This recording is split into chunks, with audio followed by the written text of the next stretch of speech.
Daredevil Born Again is a continuation reboot of the 3-season Netflix series that was originally there, but now Disney has overtaken it. There's a lot of production problems with this series. They originally wanted to do an 18-episode season in which they rebooted the whole thing and had Matt Murdock quit being Daredevil and have this just be like a legal procedural show with little action. It was going to sort of write out Foggy, Karen, Punisher, and Bullseye and just have it be like a sort of case-by-case episode kind of thing.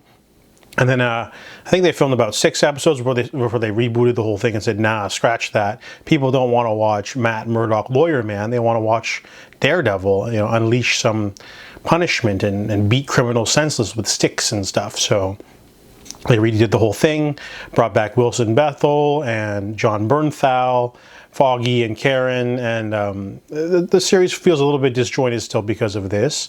The first episode starts off really strong with the oneer.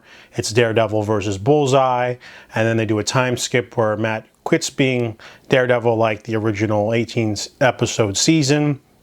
However, they try to write out Foggy and Karen and having them move on or something, and it just felt a little bit weird. And then we get some new characters that are basically just stand-ins for Foggy and Karen. So there's a private detective named Jerry, who knows his secret and keeps telling him not to do it. And then there's Kirsten, who's kind of like a competent lawyer lady like Karen.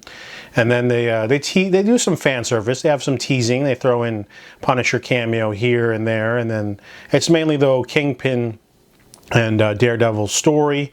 Matt Murdock basically has to sort of pretend that he doesn't want to be Daredevil, but then Kingpin can't help but get back into his old shenanigans, and he's got marital problems, so he's dealing with that and trying to become a legitimate mayor and dealing with the red tape.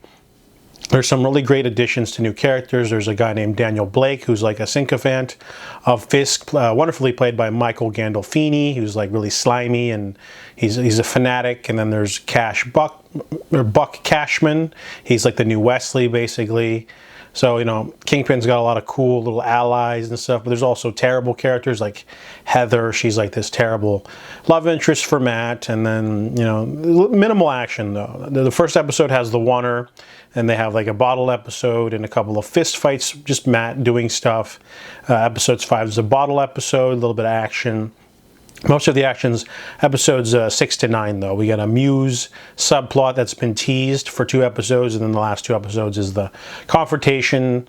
And there's a little bit of action here and there, but it definitely feels not up to snuff with the original 3 seasons. It's not as cinematic. The fights, the first episode's okay, but the rest kind of just piecemeal. But then they actually split up the 18-episode arc. So they're going to have the rest of the episodes, the next 9 or so, be season 2 of Born Again, and then they're planning a Punisher TV special and a 3rd season. So there's plenty of more episodes for characters to get in all sorts of shenanigans. They introduced a new character with Muse, the serial killer, but they can also bring in other characters. I'm not too familiar with Daredevil's other foes besides Bullseye, but hopefully we'll get the return of him as well and a few others. So, the series is a little bit disjointed, but I still enjoyed it. I marathoned the whole thing. Definitely, you get your fan service, you get some action. It's just a placeholder season, basically, for the next couple. So that's my thoughts on Daredevil Born Again, Season 1.